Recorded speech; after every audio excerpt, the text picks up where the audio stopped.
All right, so Take Over 104, we are back. I have on the line with me Dr. Umar Johnston. Hello, sir. Peace and love, my brother. Thanks for having me on the show. No problem, no problem. Actually, we had you on Saturday. We had you on a yes, different. Sir. Actually, Thanks we had for you. Having me. You gotta forgive me. I do so many interviews. I'm sorry, I forgot about that. It's all right. All right. I have in the room with me. I have my main man. Not Mr. I was gonna say Mr. Kipsby. Oh, my and my co-host Thicker Than a Snicker. Hi, Dr. Johnson. How are you? All right. Good evening, Dr. Johnson. Peace and love, Queen. All right. So we're gonna start off, man. We're gonna take it back just a little bit, man. We wanna get the listeners, up to date. So first, where did it all begin for you?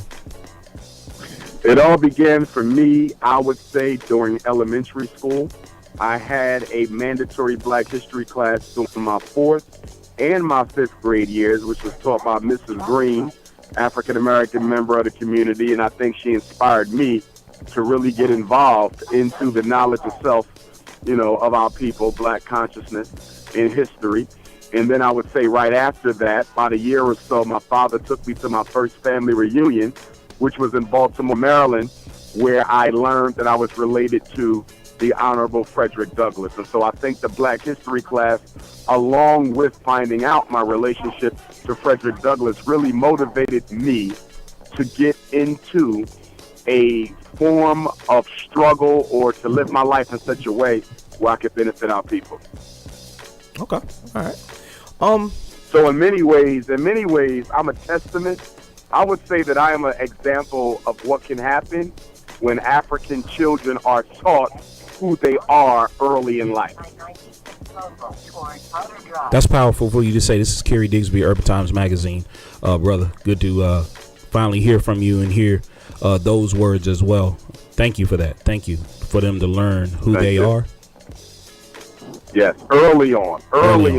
The mind has to be conditioned early on.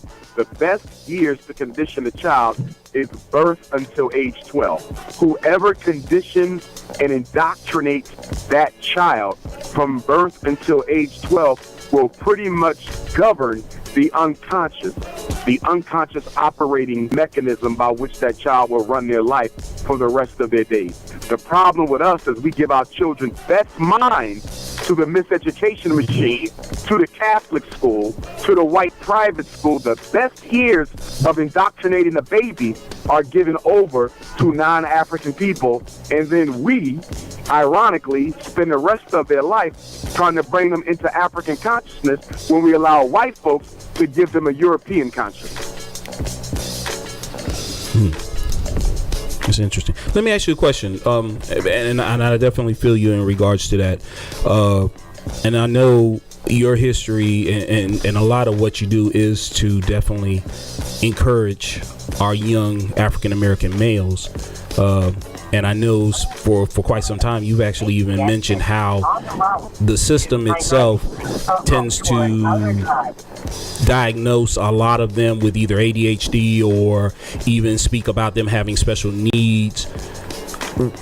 Quick question, in between that, is it the system that is doing that, or is it something that we as parents need to be more aware of and not take it on face value when they say that and do our own research? Yes, sir. The biggest problem is that we trust the school system. Now, most people would ask the question, why shouldn't a parent trust his or her child's teachers? Well, that answer is rooted in having a nature and understanding, a thorough understanding of the nature of white supremacy. Black people have suffered tremendously because we have trusted white folks on face value. And so what I'm constantly trying to encourage our parents to stop doing is trusting everything white folks say without validation. And what I try to do is I'm trying to bring about a revolution in the thinking of black parents where we don't automatically take at face value what white people say because it's destroying our children. If you ask the average parent, why did you let your child get evaluated for special ed, most of them will say because the teacher felt it was necessary. Not because they felt it was necessary, but I did this because the teacher said, why is your son on psychiatric medication that's going to cause all sorts of dangerous, irreversible consequences? Because the teacher felt it was necessary. Like literally, we literally do whatever they want us to do. And it angers me because I know the outcomes. I know the effects of this. And it's bewildering sometimes how black parents are so easily swayed by white folks who don't care about their children. Wow, that's a powerful stand right there. That is powerful. Well, okay, let me play devil's advocate. It's Kerry Digsby again. What do we do about the parents that are not involved? Like, say, for example, you have a parent that has a child that has been identified as having special needs, and that parent says, you know what? I don't agree with you. I want to have my own tests done. Matter of fact, I want you to leave my child in that same class, regular class. Let them struggle. Let them go through it. I got a feeling they're going to make it.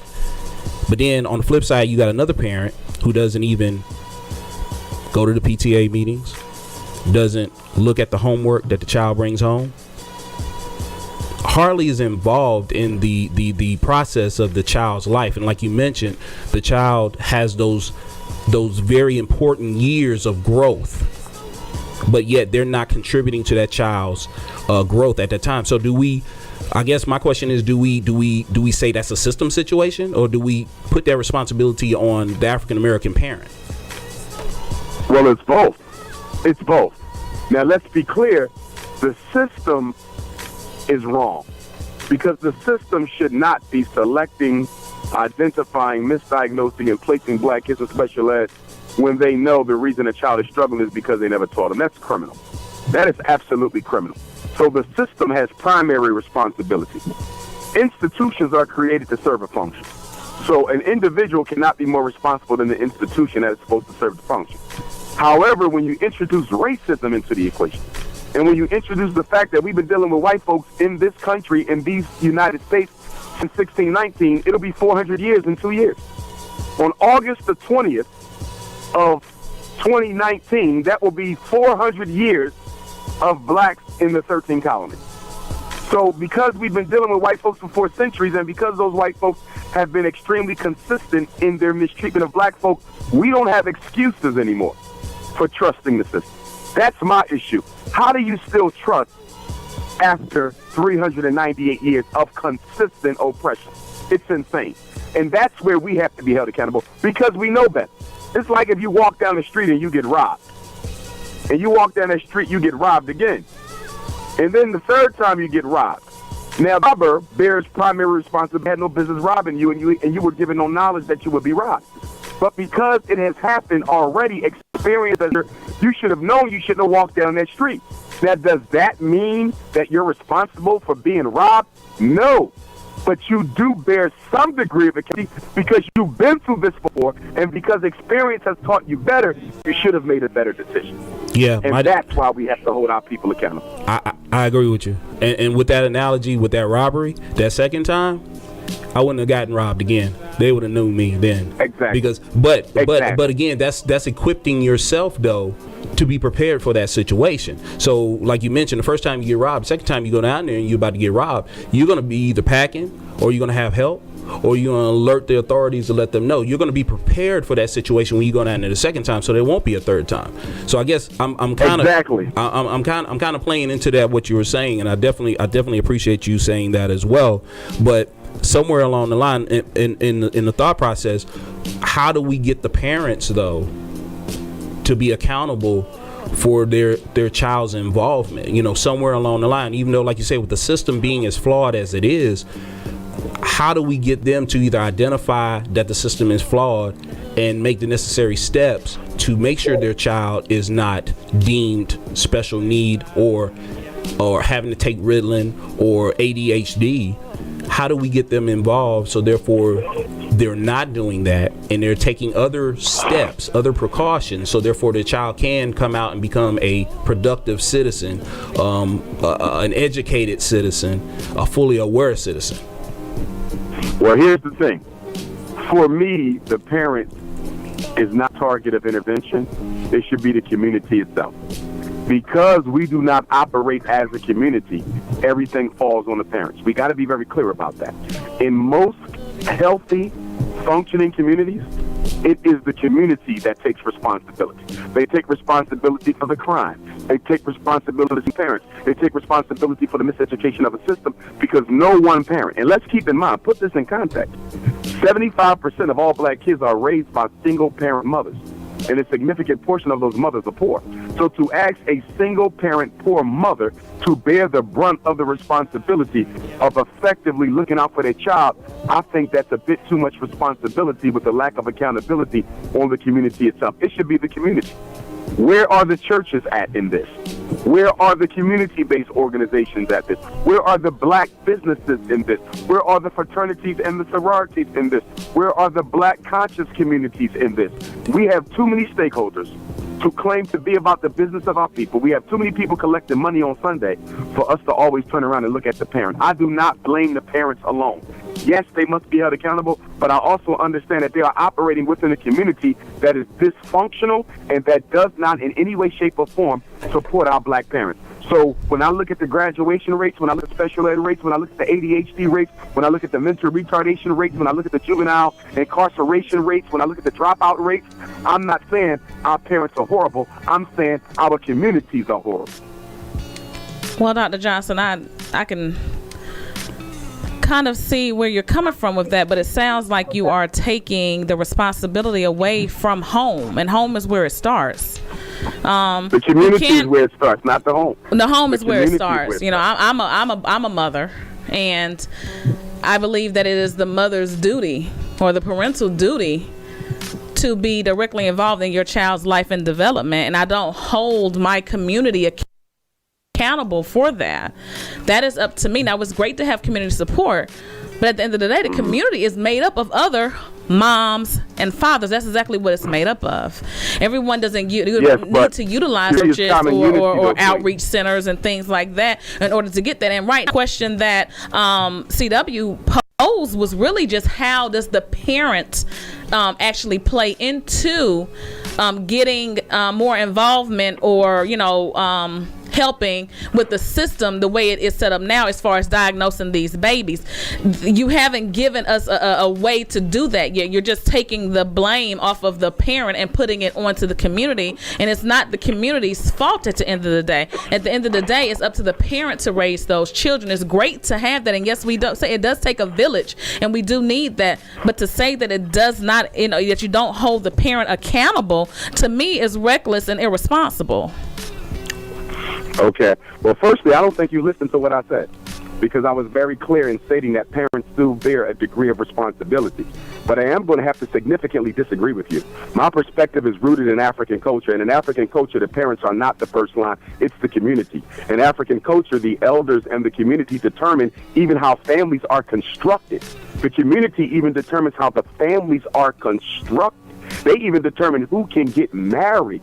So for me, I totally disagree with the individualistic approach. That is a European narrative. I cannot endorse that at all. I'm going to maintain my position that it is the community that has to unite and create the opportunities for our children. There's no way on earth I'm going to blame single black mothers for what's going on with our children when so many of them are doing the best that they can to raise them on their own. No way I'm going to do that. I just got an email the other day in Washington, D.C., a message went out that the government of the District of Columbia is going to be cutting off over 15,000 single black mothers off of public assistance, which is aid to families with dependent children. What are those mothers going to do? Am I still going to turn around and tell them that it's your fault that your child is underachieving in school when now she probably has to work an additional job to keep the lights on because there is no community infrastructure to take some of the responsibility off of her shoulders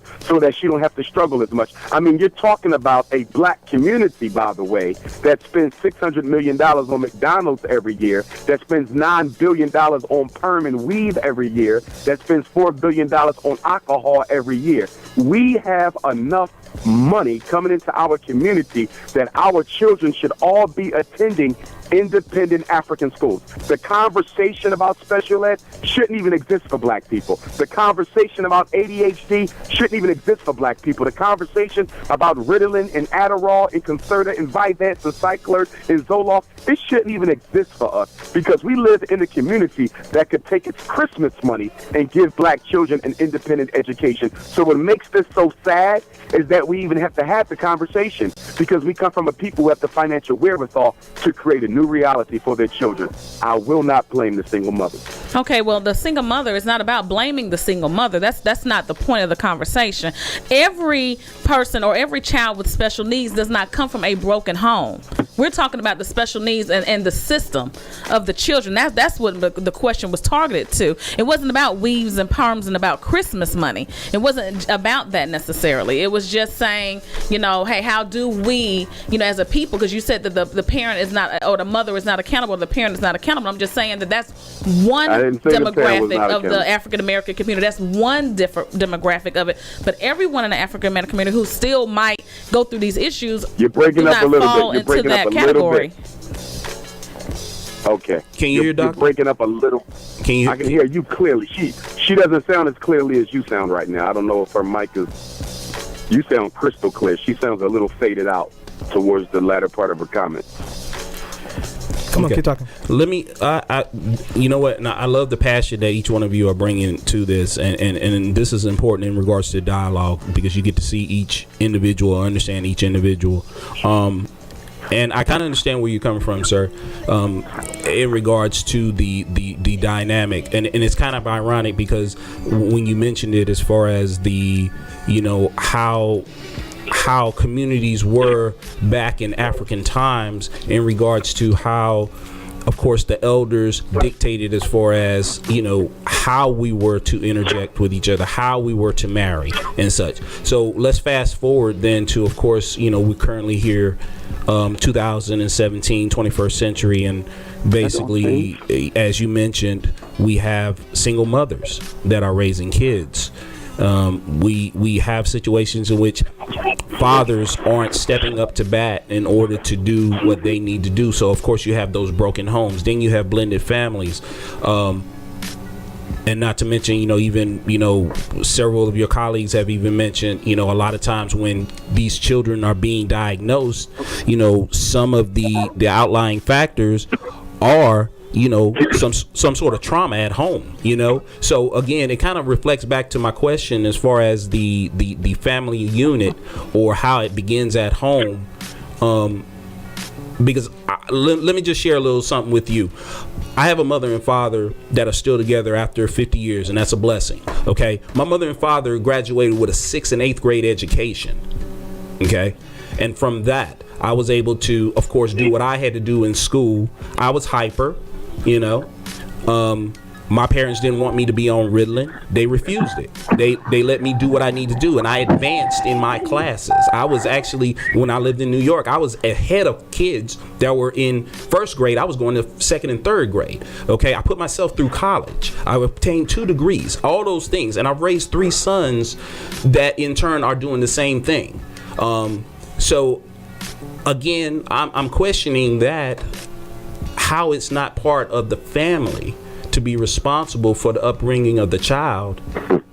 If anything, I would think that it's my job to prepare my sons and teach them, so therefore they're not a hindrance or fall into the system or go against the community. Would that be safe to say? Okay, I don't think you me either, my brother. No, I never said parents were not responsible. I did hear you. I said the community is more responsible, is what I'm saying. Okay, the fact that you did first of all, your analysis is rooted in your own individual experience. And see, that's one of the problems that we have as black people. We take our own individual narrative and try to treat it as if it was capable for everybody. I cannot sit here as Dr. Umar Johnson with 6 degrees, okay, with a doctorate, being only 1% of all Americans with a PhD, okay, having never been to jail, I cannot take my narrative and say that this was possible for every black male, because I know it is not. I know when I went through school, I was selected to be in certain programs because my father was there. You just mentioned your parents were married. You benefited from that. That was a privilege you had that other black males did not have. And the only way we can guarantee that they would have ended up like you is if the community would have organized to make sure that there was a safety net for the other black boys, so they could have all done as good of a job as you have as a father raising your 3 sons. We have to get out of the European narrative of looking at everything from an individualistic responsibility perspective. Sociology. I'm a psychology major. Sociology deals with group behavior. And one of the first things you learn in the study of sociology is whenever the group works together, a lot of the individual problems that members in that group suffer from will be alleviated. Look at the European Jewish community. Look at the Chinese community. Look at the Arab, the East Indian. Look at the Italian community.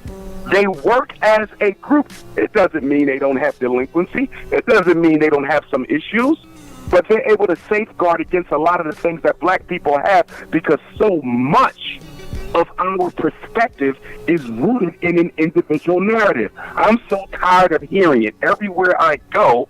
Well, if parents just take care of their kids, we won't have these problems. But we give the black church $14 million every Sunday, but nobody wants to hold them accountable. Okay, our tax dollars spend billions in the public school system, but ain't nobody holding them accountable. We got not-for-profit organizations spending millions every year, nobody holding them accountable. We got a black middle class that has barely done anything for black folks since '65. We don't hold them accountable, but we want to hold the single black mothers accountable. We want to hold the least empowered person responsible for an issue that all of us are responsible for, until we engage a mindset that says if a black boy doesn't make it, it's my fault as much as his mother's. If a black girl doesn't make it, it's my fault as much as her father's. When a black kid is killed, I'm out here in Detroit right now looking at schools. You know, I'm trying to build the Frederick Douglass Marcus Garvey Caddy, so I've been looking at schools, and there was a brother who was just killed here.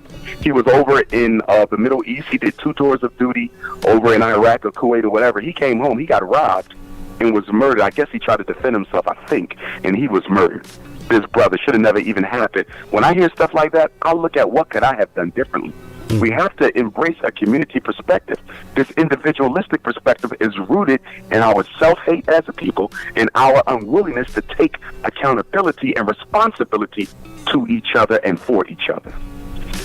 Well, again, Dr. Johnson, you know, like I said in the beginning, I do beg to differ that it's not at all the parents. It sounds to me like you feel like a single. It sounds to me like you feel like a single parent can't raise a successful individual, or that a kid from a broken home can't go on to do great things, or that just because they have 2 parents they might be better off. That come from single parents? No, I'm saying that's what it sounds like to me. That's what I'm saying to you. Are you aware of the outcomes of children who come from single parented homes? Are you aware that there are plenty of children that come from single parent homes like myself that go on to college and have degrees and are successful? Now, Dr. Johnson, I gave you the opportunity to talk and I did not interrupt you, but you won't let me finish my statements here without spitting off at your degrees and your social idealisms, and that doesn't have a healthy exchange. How many black children are raised by one parent? It is not healthy. So I don't want to talk about how single parents raise happy, healthy children, because as a psychologist, a therapist who deals with people in their personal issues, I can tell you that a person coming from a single parent home, whether it was a single mom, a single dad, a single grandmom, or a single grandpa, psychologically they are more likely to have mental illness issues, whether it's depression, anxiety, borderline bipolar, suicidality. Single parentage, although it has become the norm in the black community, is still unhealthy for our people. No one is disputing that, Dr. Johnson. No one is disputing that for any community. However, You are saying what the numbers show, and the bottom line is there is always an exception to the norm. I come from a single parent home. I went on to be successful. It happens, and my point is that it happens. But why is it that every time I sit here and speak that you can't even let me convey an accurate thought? Why can't I get an accurate thought out before you interrupt me? Well, you talked over me too. I did not speak over you. I respected you. Well, it seems to me that you seem to be a bit misogynistic, so I'll just hand the interview back over to the men. Because I disagree with you, huh? I'm misogynistic. We're not even talking about women's issues, and I'm misogynistic because I disagree with you. You don't even respect the single mom enough to allow her to have a true thought in the upbringing of her own child. She can't even make the decision on her own. No one even took it away from her, but you're trying to absolve her of all responsibility, like she can't make an accurate thought on her own. So yes, that sounds like misogyny. A preconceived notion of who I am and what I stand for and what I represent. I don't have a preconceived notion, Dr. Johnson. I have everything that's out here in the literature. I don't have a preconceived notion. How did misogyny come into a conversation about saving black children? Okay, all right. Yeah. Here's what I'm as listening to both parties. Here's what I'm understanding. You guys are asking, how can you guys are speaking from a community fixing things. Dr. Umar Johnson is saying, Dr. Umar Johnson is saying that it should be the community based on the past, the teachings that he learned from. No, not the past, brother. Based on, even if it wasn't the past, based on what works. Everybody operates in community except us. This ain't about some ancient African practice. This is the here and the now. Communities, children do better when they are part of a healthy, functioning community. Period. Whether they black, white, Chinese, or Arab. It's about what works best. Well, and you know what, Dr. Johnson, I agree with you because two things, and I definitely appreciate, again, the passion that is being exuded by both individuals in regards to this dialogue. And I agree with you. As a community, we can make things work. But let me go back, because originally my question was as far as the responsibility of a parent. I'm not putting it all on the parent, granted. And I'm not putting it all on the community. It is like an onion. There's many layers. And let me tell you this, in regards to as far as the community and individuals in the community working collectively in order to make things happen. There are organizations that do that. There are private organizations that do that. There are fraternities as well. Some that are actually listening right now that even pose that work in the community to help our young African American men. So I kind of want to throw that out there and just let you know there are some that are doing that. Is it a lot of them? Maybe not. Like with any other race, you have those that are making an effort and you have those that aren't doing so. Those that rather sit on one side of the fence and hope nothing comes over in their yard versus those that don't mind getting in the mud and getting dirty. So I definitely want to make that clear to you because some of those individuals are actually listening right now, and I've actually worked with several of them. Matter of fact, just finished an event this weekend in which we culminated 10 incredible brothers in the Charlotte, North Carolina area that are doing some incredible things to help our youth here. In spite of the shootings, in spite of what we're dealing with in our own government system and such. I wanted to make that clear, and I wanted to thank you for expressing your thoughts in regards to it. But I also want you to realize that it's not missing. It is here. Matter of fact, it's ironic because I was talking to a young lady who, bear with me, because I was talking to a young lady and she even came to me and she asked me, she said, where are all the programs? And I said, well, sis, here's the programs, and I outlined it to her. And she was like, well, I didn't know that. So again, it goes back to, again, the level of responsibility that one has, to a certain extent. If it's out there, you can get it. You just got to go for it, and there's a lot of programs that are out here that are actually doing things, that are actually going and soliciting. Yeah, but we're not just talking about programs, my brother. We're talking about community infrastructure, which supersedes programs. Those programs are good. Nobody knows about them more than I. Okay, I work in prisons. I work with the juvenile detention center. I work with the mayors across the country. I know about these programs. And one of the big problems I have with the programs from a nationalist standpoint is most of them are funded by the same system that's mass incarcerating our people. Most of them are funded by the same system that's miseducating our people. I would have to disagree with you because the programs I'm talking about, they're funded out of our own pockets. So now I'm having an issue in regards to that because the ones that I deal with, I'm coming out of pocket on, as well as some of these other and brothers. And that's fine. I'm not talking about your program, brother. But that's what I'm. But here you go again with the individualism. But you're mentioning. But sir, funded by the system, sir. brother. Let me. It's not your one program, brother. You keep mentioning individualism, but you're also mentioning things that you believe. So is that not individualism? I'm mentioning things that I see right out the gate that I'm dealing with here. The fact. I'm stating a fact. As was I, Dr. Umar. Are not funded out of pocket. Dr. Umar. You said you wanted to make this clear and make that clear. You're not making it clear because I know this program. What I'm saying is most programs that work for our people are not funded by our people. I commend you. Yours is funded by your group. Mine, as well as several others, brother. Let me share something with you. Of course, there are several others, brother. Let me share something with you, if I may. Most of them are not. That is a fact. That is not an opinion. It is a fact. Most programs in the black community are funded by white sources. So that is a fact. Okay, so let me ask you this, if I may.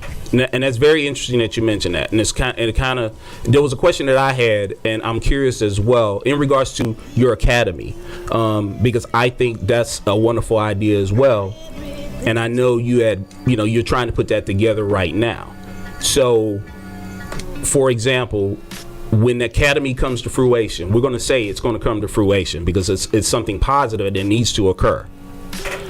So if it comes to fruition, how would it be able to sustain itself?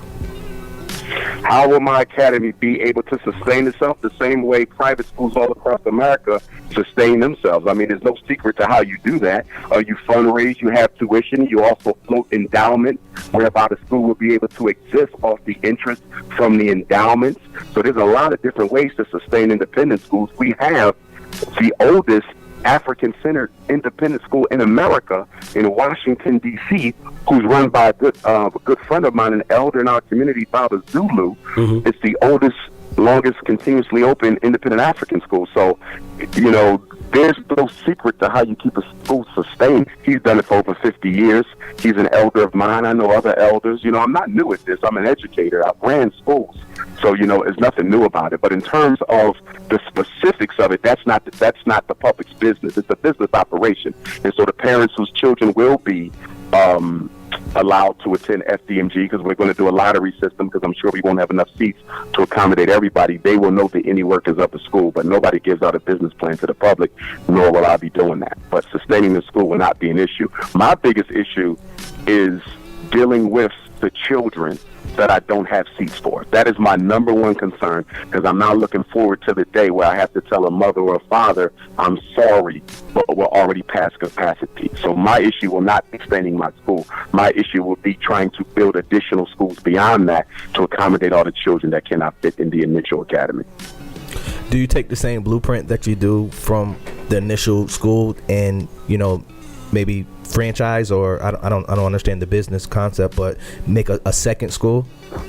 Is that the plan? Of course, you replicate the school the same way the Catholic Church replicates their schools, the same way other type of independent school models replicate themselves. You take the same school model and you replicate it in other places. Ultimately, we're going to have a school district, because one school won't do. We will also have a vert school as well, which means children will be able to attend the school from home by tapping into the classroom electronically. So that's also another model that we'll be looking at. But because I am an educator who very much believes in the power of in-person education, I want to limit cyber school and virtual school as much as possible, because half of all learning is socialization and interaction, and I don't want children to lose that, which is why I'm not a big fan of cyber schools, because cyber schools where a computer teaches the child, they lose so much of the interaction that comes from being in their peers and having direct access to a teacher right in front of them.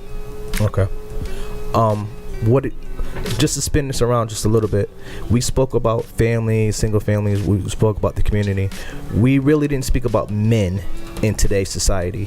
What is your opinion of the African American male in today's society right now? My opinion of the African American male, I think we have a lot of black men who do a good job being men. I think we have other African American men who would do a better job, but they need resources and opportunities. And then we do have some African American men who have been through some situations such in life where they no longer care about themselves or even other people. I think that we have far more good brothers with positive intentions than we have brothers without positive intentions. I know someone made a comment, I think it was you earlier on in the conversation, where you said some fathers don't step up. Now, as a therapist, I'm going to have to take a little bit of an issue with that. I do agree that there are some fathers who don't step up, but in my work in the schools and in my work as a therapist, I'm not finding that to be primarily the reason why the fathers are not there. Two of the biggest reasons I'm seeing for the rise of fatherless homes is, number one, there's the issue with sisters, financially successful and educationally elite sisters who have an issue sharing power in the household with their mates. This is a very big issue in the black household because only in the black community do the women out-earn and out-educate the men. And sometimes when you buy into the white supremacist ideology that the reason why your man doesn't make as much as you or has not been educated as well as you is because there's a character problem, there's a morality issue, there's a lack of a motivation, and that's not the case. Black men are systematically kept in the positions that they are in. So number one, there's that challenge in the home of some women who buy into this ideology that you don't have to respect black males. And then the other issue that I'm finding why a lot of fathers are not there is because the women do not allow the fathers, a lot of black women don't allow the fathers to participate in the children's lives if you don't want to be with her. I'm finding this a whole lot. I just had a case about 2 weeks ago where the mother told me that the father didn't want to be involved in her daughter's life. So I said, give me his number. I'm going to meet with the father.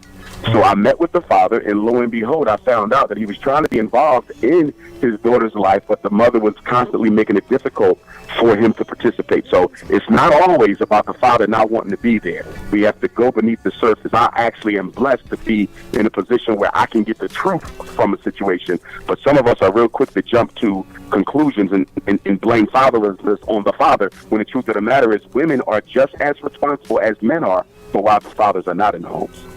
All right. Well, the two reasons you said that the men aren't, both of those reasons was based off a female. Are we putting any responsibility back on the individual males himself? Of course, I was. Here we go again. I'm not saying men are not responsible. I'm saying, based on a comment you made earlier, that fathers are not stepping up. So you didn't put any responsibility on the women. So I'm balancing it out with your statement to say that men and women are responsible. And what we have to do is look at each individual's cases. Each family is totally different. It's like 3 cocaine addicts in front of me. Each one of those cocaine addicts will have a different reason why they're smoking.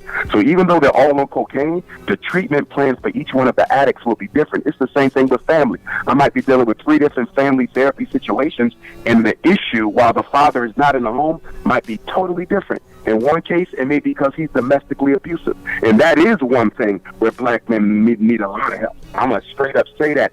Too many black women are being abused by black men. Too many black women are being abused by black men, and both the church and the masjid are complicit in this, because a lot of these women who are being abused are members of churches, and they are members of masjids where the imam and the preachers know that the men are beating on their wives and they do nothing about it. So if there's one big issue where black men do need a lot of help, it's in the area of domestic violence. A black woman is more likely to be physically abused and sexually abused than any other woman in American society.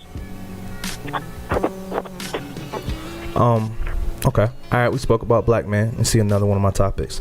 Okay. What's on the table for you now? Now, you have the book. You have the book. The teleconference. Let's talk about the teleconference. That's every Tuesday morning. It's a free Black Parent teleconference. It's a consult line where black parents can call in and get questions answered to any challenges they are experiencing regarding their child in the areas of education and mental health. I've been doing this, I think, I got to find out the first date because I forget the first date, but I think we may be coming up on 4 or 5 years now. I've been doing it quite some time, even since the last time I was principal of a school. So we've been doing this every week. Of course, there's some weeks where we don't have it if I'm traveling abroad or if a flight is running late or something of that matter. But it's helped a lot of parents. I can say through the grace of God, I get a credit to the Most High. I've helped a lot of parents on that call. I regularly get phone calls. I get text messages. I get emails from parents to say, thank you. You helped me save my child. And so any parent who needs expert advice from me, they can call that number, 857-232-0158, 857-232-0158. And the access code is 870-864-POUND, 870-864-POUND. Every Tuesday, 6 to 8 Eastern Standard Time. We often end up going longer because, like this past Tuesday, I did it from Durham, North Carolina, where I just spoke, and we was on the call until 9. Sometimes we're on the call until 10 or 11. That's how many parents really need that help. So that's something. And then we have the upcoming Black College and Consciousness Tour out of Atlanta, June 28th to July 12th. Anyone listening who has a black child between the ages of 11 and 17, and they would like to send them on a second annual Black College and Consciousness Tour, registration should be up soon on my website, drumarjohnson.com, as well as Prince of Pan-Africanism.eventbrite.com. And we're going to be taking them to Morehouse, to Clark, to Spelman, to the Dr. King Center, to the National Civil Rights Museum, to Tennessee State, South Carolina State, the Oyotunji African Village, the Charleston Slave Tour, the South Carolina Civil War Trail. We will be going to the Selma Civil Rights Institute, the Birmingham African Holocaust Institute. We're going to walk across the Pettus Bridge that Dr. King and others walked across in the Selma Montgomery March. So it's going to be a very, very, very powerful experience for our young people. So again, anyone with children 11 to 17, 14 days and 14 nights consecutively. The cost of the tour is $3,500, but I will be paying $1,500 of that. I use the money made during my lectures to help parents offset the cost. No money is made from the tour, so parents only have to pay $2,000. And we're also going to be doing a second tour for the 18 to 25-year-olds. The 18 to 25-year-olds will be doing the North Tour out of New York.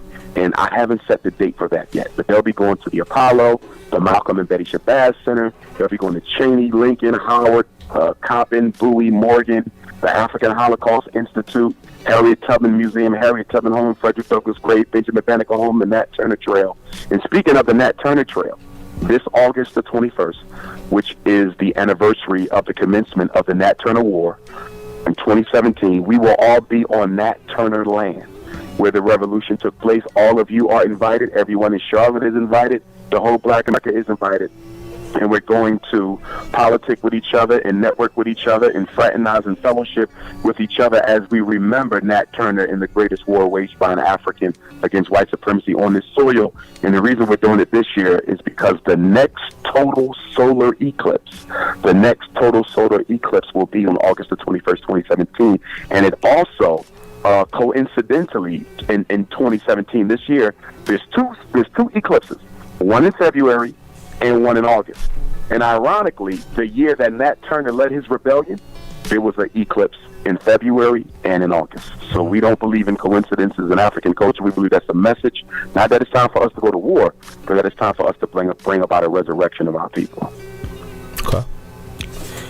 I have a question. I don't know if if you're comfortable with this one, but I want what is your take on Brother Polite? Is there a beef between you two, or you guys just don't? I don't really beef with nobody. To be honest with you, I mean, there's been people in the conscious community who have made disrespectful, insulting videos assassinating my character. Brother Polite was one of them. But that happened some time ago. I don't hold grudges with anybody. So me personally, I don't have anything against the guy. I would just ask of anybody in the conscious community, if you ain't got something positive to say about me, just keep my name out your mouth. Okay. Not only him, Boyce Watkins, there's been other people who, from time to time have to mention me in a negative light. So my thing is, I never mention y'all. I never made a video about y'all. Don't mention me. Don't make a video about me. I'm not going to attack who you are and what you're doing. So there's no need to attack me and what I'm doing. But the reason why they do that is because, within the Black conscious movement, and not just the Black consciousness, within, the Black community in general. I'm one of the most popular scholars. I'm definitely the most requested scholar. So there's that competition that sometimes can exist between brothers. There's animosities, and petty jealousies that can be there. And I guess that's why people mention my name, because sometimes they can get more views and more attention mentioning me than mentioning themselves. And that's why they do that. But again, I haven't heard of him, saying anything against me for quite some time. So I don't have nothing against the brother. I wish him well with his work. I wish all the brothers out there well with their work, but just stay in your lane. I'm in my lane. I don't go in nobody else's lane. Just stay in your lane. I mean, all of us have our own gifts. We need to find our gifts and use it the best way we can to help our people. I'm on that perspective. We don't need to be fighting with each other over who's the top person and who's not the top person. God chooses your position, and the people confirm it. Gotcha. I mean, I really didn't think it was anything, No, I ain't got heavy. no beef. I mean, normally when somebody mention me, I'll clap back at them, verbally, say what I got to say, and I just move on from it, But I've learned that because of my stature, I'm an international personality. Most of these guys are local, but I'm international, so I got to be very careful because people watch me all over the place. When I get into something with somebody, I'll get emails from government officials from Africa. I'll get emails from elders from Europe and elders from Jamaica, and so I got to be very careful. I probably have the largest youth following of any scholar, probably one of the largest youth followings of any scholar in recent history, for that matter. I have a lot of people under the age of 21 who follow my work. I just got a text from a kid from Manchester, England today, 12 years old. He WhatsApped me, a young kid who met me the last time I was there. I was keynote speaker for the 70th anniversary of the 5th Pan-African Conference, which took place in Manchester, England. So I keynoted that, I think it was last October or the October before last, and I met a 12-year-old kid. Well, that 12-year-old kid, finally, after a year or two, sent me a WhatsApp message today and said, Dr. Umar, how you coming with the school? I hope the school comes. My mom plans on sending me there, yada, yada, yada. So I have to be very careful of how I conduct myself. I recently had a situation with a brother, and I didn't really respond to that situation in the way that people would have expected Dr. Umar Johnson to. So in 2017, I've committed myself to trying to always put the best foot forward and show our young people how they should handle conflicts within the community. Because I'm going to get more attacks because I'm too successful. So I'm going to get more attacks.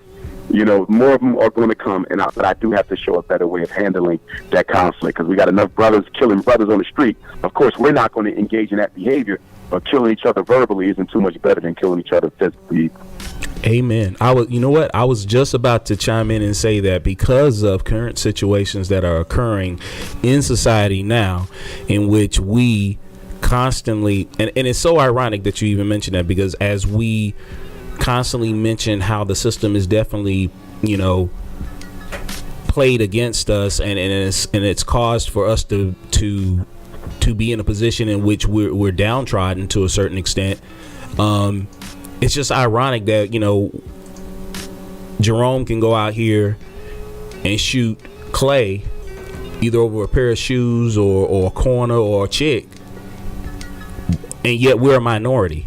So the irony is, we're supposed to be together. We're supposed to band together. We're supposed to, clench that mighty fist against a common foe, but we're out here killing each other. We're out here degrading each other on YouTube and saying certain things about each other, and even in our own dialogue, we tend to become very we tend to edify ourselves and stuff, and we forget that a lot of times it's these people that are watching us, that are listening to us, that are following us, that helped us get to where we are. So when we show out and we put ourselves in that position, it's an insult to them, if you know what I mean. Oh, I agree. I agree with you. I have a question for you from Facebook. One of my listeners from Facebook, Gerard Crawford, he wants to ask, is there going to be a Hidden Colors 5? I'm not sure. Tariq Nasheed is the producer of that, so he would probably need to get in contact with that brother. I decided that Hidden Colors 3 would be the last one that I would participate in. Okay. Not for any malicious reasons, but because I'm working on my own set of documentaries. We're working on one right now, the Shock documentary, the psychoacademic war against black boys.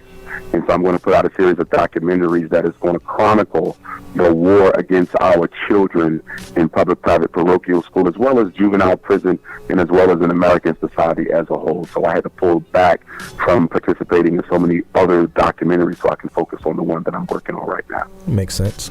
Sense. Snick, are you still mad? I'm not upset. She's not upset. I'm not upset. No, listen, let me say this. I apologize to my queen if she felt that I was disrespecting her in any way. So, sister, I love you. I would die for you. I would live for you as well. And I meant no ill feelings, and I apologize to you if in any way I contributed to any feelings on your part that I may have insulted you. I deeply apologize for that. Hello? Thank you. Feel the love. I swear. Okay, Dr. Umar, Carrie, got any more questions? You know what? I think this has been very engaging, and the only other question that I would have would be,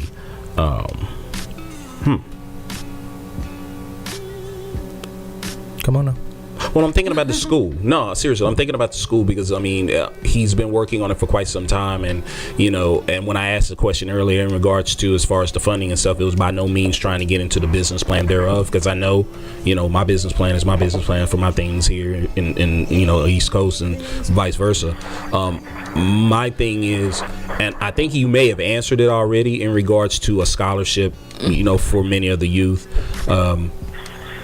That to me, that speaks volumes. That's important because a lot of times, again, some of these parents cannot afford some of these programs, and it's great that you can offer a deserving child the opportunity. So I think he answered it already. So that's cool. That's very cool. I also think that is a opportunity that a lot of community-based organizations and churches could fill. I really think that since operating the school and keeping it afloat is enough responsibility for me, I really think that's where the community need to step up. That's where the churches and the fraternities and the sororities and the Masonic lodges and the different community-based organizations can say, listen, the least we can do is pay at least the tuition for one kid to attend this school. If the tuition is $500 a month, we should be able to pay for at least one kid. If all the organizations we have, and we got tens of thousands of them, if all the community-based organizations would only commit to sponsoring one kid to attend the school, I think the entire student population could attend at a 100% free tuition if they had everyone paying for them. But I'm going to challenge parents too. I'm going to challenge parents who say they can't pay it. Because I'm willing to bet if I go into their home, I can find that tuition.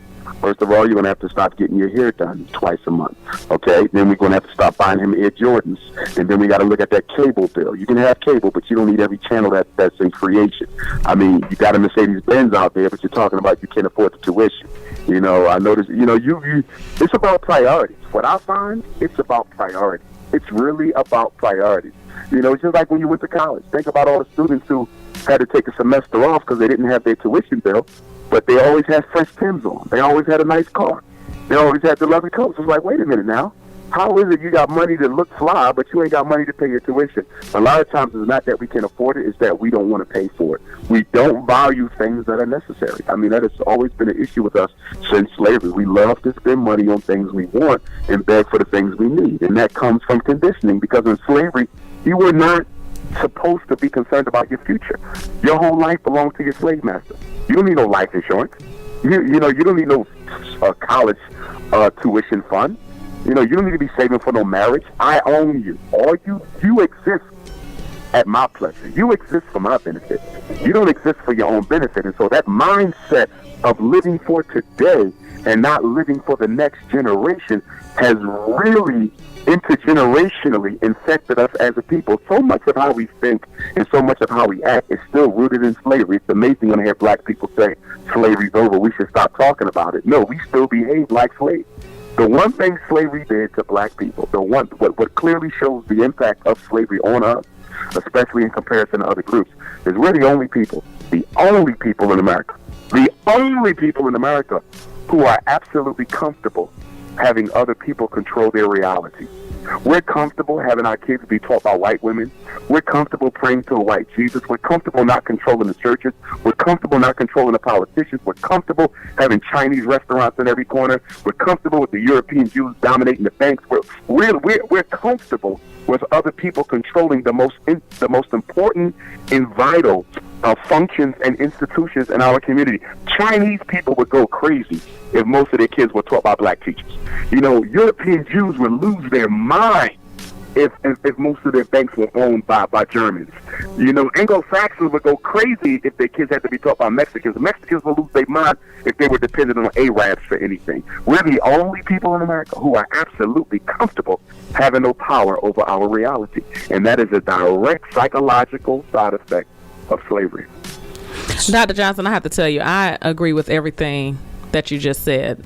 In regards to the conditioning of the African American person here today, I agree 100%. That's an argument I've had many a time when I was in college and doing papers and doing research. So yes, I agree totally on that. We're the biggest consumers, yet we make the least amount of money. I totally agree with that. So I got to throw in on that as well, because that's something that has come up numerous times throughout multiple discussions at various forums in light of recent events with various shootings that are going on with our young African American men, the police departments being held under scrutiny, then all of a sudden they're getting off, whatever the case may be. That topic has always come up, and during these forums, during these marches, come what may, everybody says, well, we need to do this, we need to become self-sufficient, we need to have our own banks, we need to have our own stores, we need to do this and do that. So here's my challenge and my question that I've asked constantly several times, and it seems like it never happens, or I can't get a good answer. If we were to do something like that, in other words, have our own schools, have our own banks, which we do. Yes, we do. We do. But, we rather go get the toaster that is at the other place rather than invest in our own bank. Correct. We want name brand. Exactly. All these things that we could do, but we won't do. Or, as some of our younger individuals would say, we just need to pull our money out, and we need to do this and we need to do that. Where's the plan? Right. Where's the plan?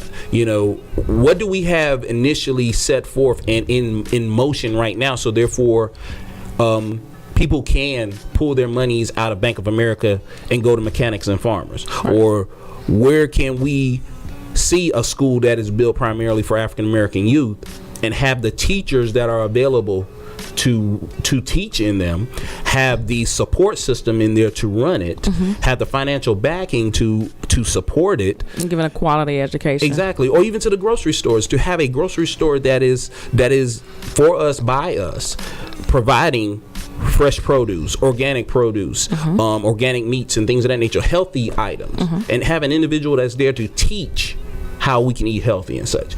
I just had to throw that in there because I hear that a lot of times from our people in regards to what we need to do, but no one can never come up with a plan on how to get it done. No one can execute it. Or not only that, not only execute it, but stay with it. Right. To be involved in it for the long term. Right. Because we have a lot of places that come up, but then they don't succeed. They don't. Right. They don't. And then and then it goes back to, again, individuals that have that knowledge, but it seems like it never gets any further. So that's my question. I just wanted to throw it out there to you guys to see what your response. No, that's a good point. When you talk about readiness for revolution, and when I use the word revolution, I'm not necessarily talking about armed conflict with another group. I'm talking about internal revolution, because we need an internal revolution. We need internal reparations. Before we can get any external reparations, we need internal reparations. There's 5 assessments that I say you have to make on every African mind to determine if they're ready for revolution. Number 1, are they committed to African people? What the two of you just spoke about, you and the Queen, y'all just spoke about commitment. Y'all said stuff gets started and it never gets finished. You know why? We're not committed to each other. Black people have very little commitment to anything that's going to benefit black folks. We can't stand each other. We will fight for another people. We will fight for the gays. We will fight for this. We will fight for that. but we will not fight for ourselves. So you got to look at commitment. And then the other thing I spoke of is consistency. The second C is consistency. You might have a emotional commitment or a psychological commitment to African people. That's good. That's necessary. You understand? But are you consistent? And consistency speaks to your behavior. See, consistency goes beyond the mental and the emotional commitment to black folks. You have a lot of people who love black folks. But when you look at their behavior towards changing things, they ain't done that but talk. So where is your consistency? And then you need courage. And courage is a big issue in our community. It's a very big issue because most of us don't have the courage to speak truth to power. Most of us don't have the boldness to confront white supremacy. We don't. We don't have the boldness to confront the school system. We don't have the boldness to confront the judges. We don't have the boldness to confront the president. I mean, look during Barack Obama's presidency. Most black people were totally intimidated against holding him accountable. And because of that, he did nothing for us. You see? So you got your courage, your consistency, your commitment, and then you have to look at your creativity. Creativity speaks to your work. What are you doing to help us? Everybody should have something they're working on that's going to make the African reality better today than what it is tomorrow. That's the creativity. Okay? And then the last one is the consciousness. How knowledgeable are you about what goes on in our world? For example, everybody knows there's a problem in the school. They know the schools don't work. They know the schools are miseducating black kids. But do you really understand the internal mechanics? I might know my car ain't running. I might know that my car has a problem. It ain't running. But do I know why it's not running? So it's not just enough to be able to identify the problem. You have to understand, and overstand. You have to understand, and overstand the problem in order for you to change it. And as Amos Wilson said, one of our greatest scholars who's no longer here, who was also a Garyite psychologist, he said if you look close enough at a problem, and being a psychologist, I know why he said this. He said if you look close enough at a problem, the solution is staring at you in your face. Because no problem can be solved without a thorough understanding of how it was created. What's the first thing you do when you go to the hospital when you're sick? Well, he does a history. The doctor asks you what you ate, when was the last time you was sick, da-da-da-da. The doctor does a history on you. When you come to psychotherapy, we do a history on you. When you go get your car fixed, they do a history. Everybody does a history on the problem except black folks. We do not do a history on how we got here so we can backtrack and fix it. People say, no, I don't want to go back in the past. I don't want to look back. No, let's just go forward. Well, guess what? There will be no going forward until you understand what has already happened behind you. That's why in African culture we have the symbol of the Sankofa bird, Sankofa, the Ghanaian principle of going back to fetch that which is useful. And I want to underline which is useful. Because there's a lot you can study in black history. There's a lot you can study in African history. And I would even argue that too many of us are studying things that are irrelevant to our political economic time of day. I'm only interested in studying those aspects of black African history that can inform my strategy for the present. If it cannot inform my strategy and tactic for the present, it's actually useless. Because I cannot live off the accomplishments of my ancestors. I have to live off my own accomplishments. I have to create a world for my children. And simply giving them a black history book and telling them they built the pyramids is not going to be sufficient when they ain't got clothes on their back, food in their stomach, or a roof over their heads. Amen. All right, I have two more questions, and we got about 10 more minutes left. Really, like 8. Sure. Okay. This is from Anthony Welch. He wants to know. Are you going to debate with Sarah? Now, excuse me if I pronounced his name wrong. Sarah Sutton Sadai? Or are you going to build with one another? Nah, we may build with each other, but there will be no debates. That's behind us now. That was 2016. It's the new year, 2017.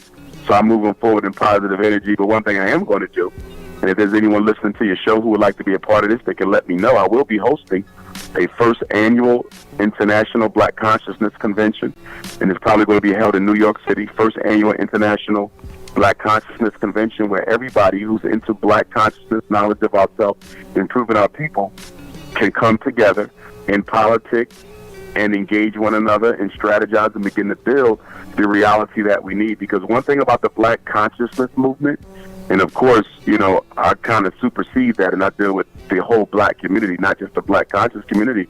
But there's a lot of contradictions in black consciousness, and I would say the biggest contradiction within black consciousness today is that we largely operate just like the church that we claim is at the center of the problems that face black people. I mean, when you hear a lot of brothers and sisters in the conscious community, they condemn the church. They say the church got our people brainwashed, the church is taking out people's money. But how are we any better? I mean, if the pastor is pimping people by using the Bible, okay, then how is the conscious community any different if you're pimping people by using black history? I mean, at the end of the day, we don't have any solutions in place, nor does the church have any solutions in place.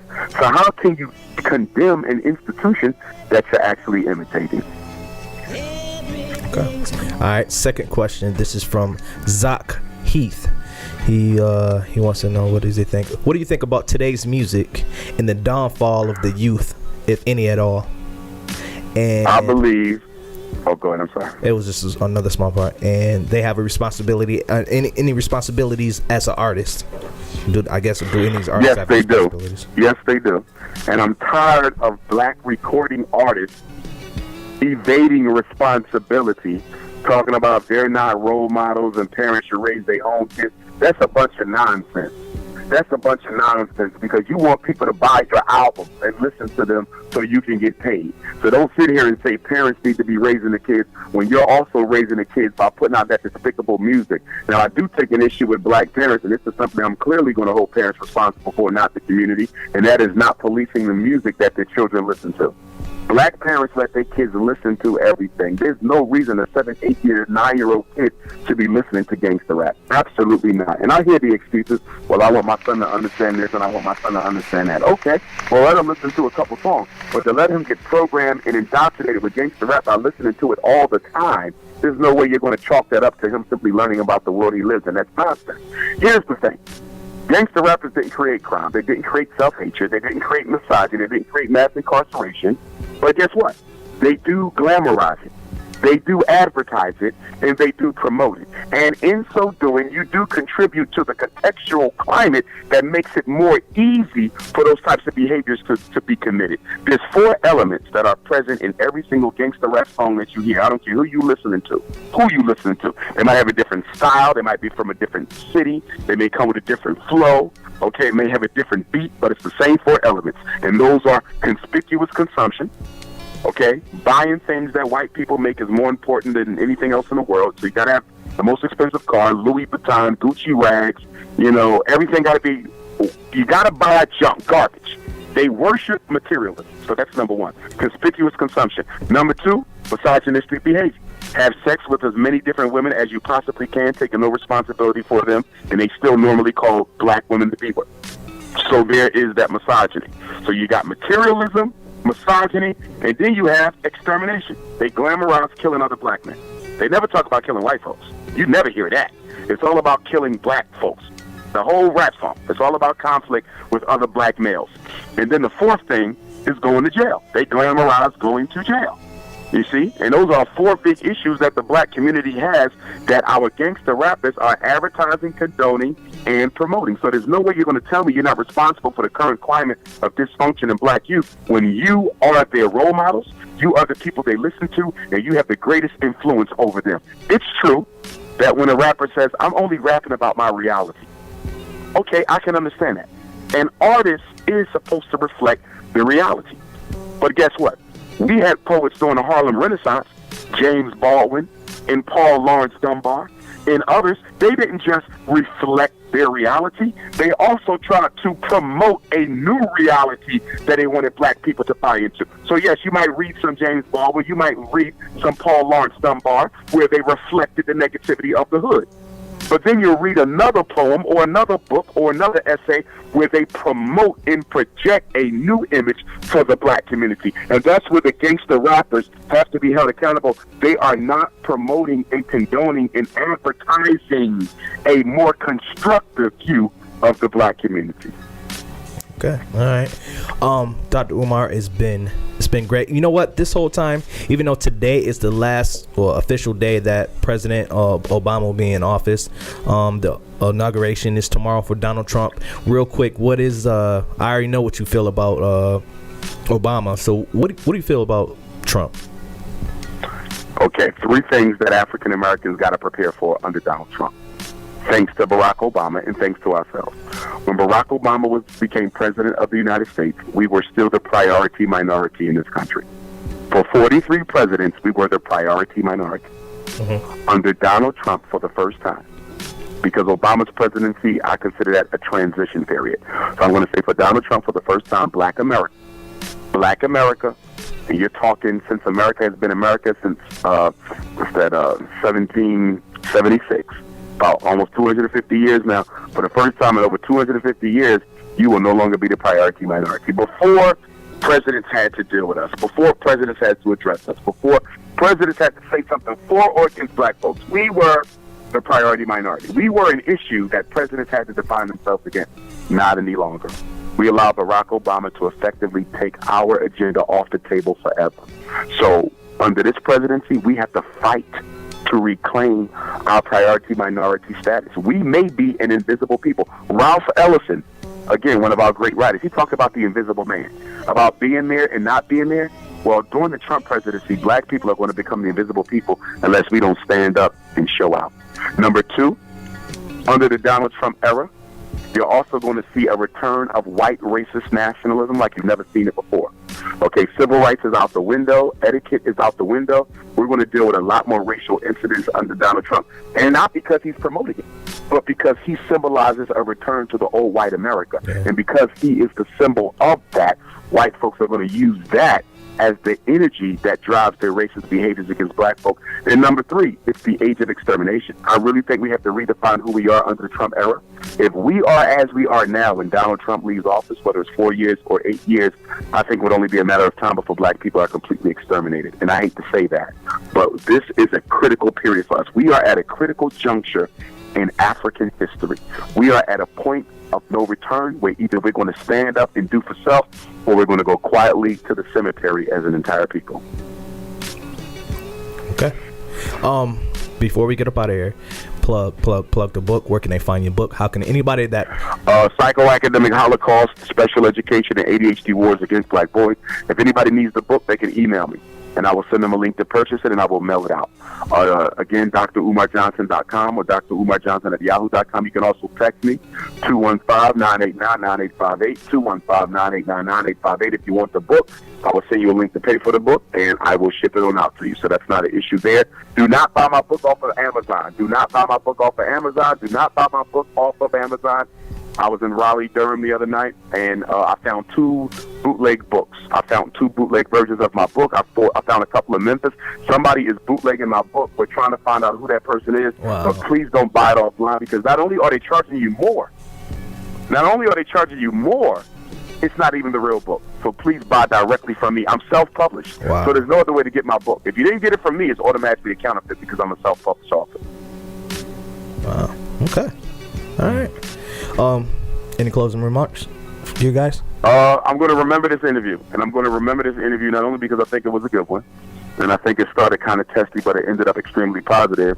It's the last interview that I'm doing under the Barack Obama administration. So you guys need to make a mark of this. I'm gonna make a. No, I'm serious. This is historic. To some extent, it's historical, and it's very relevant for me in my personal history, because until you said that, I didn't even realize it. But this is the last radio interview that I'll do under the Obama administration, so I won't forget this night. Well, I'm glad you shared it with us. Certainly. Indeed. And please send me a link so I can put it on, promote it on my social network pages and let everybody know that this was Dr. Umar's last interview with the Obama administration. I'm sure it's going to be widely listened to for no other reason than that. But of course, it was a great dialogue as well. I would chop it up and probably put it in SoundCloud and send you the link. Sure. All right, it's time to go. It's 10 o'clock. Big time shows coming up next. Dr. Umar Johnson, we appreciate you, brother. Thank you, brother. Yes, Anytime. thank you. Take care, family. You too, love. Love you, sister. Y'all be safe. All right, you too. All right. All right, we up out of here. We are up out of here. It's been a hell of a day. Hell of a ride. Oh, yeah. It has been very interesting. Yeah. I was like, we missed a whole half an hour? Yeah. I don't like Yes. people being late now, Umar. I don't like nobody being late. Don't drop late, the brother. doctor like you just know him like that now, right? And he came with it. But he came. He showed up and showed out, so that's for sure. Came with it. We definitely enjoyed that interview. All right, we up out of Good here. interview. We will see you tomorrow. Yes, we will see you tomorrow. Let them know. Yes, sir. Yes. Plug. He ain't say nothing this time. Yeah, really. He ain't say nothing this time. Didn't say anything. I'm still in that Umar zone. Yeah, thank you, everyone. Check me out, Kerry Digsby, Urban Times Magazine, www.urbantymes.com. And also check out my personal website for motivational tidbits, positive speaking, positive words in your spirit. It's www.careydigsby.com. And thank you, Power 104. Holiday. Stop it. Snicker. I made a new friend. Friends. Again, man, you're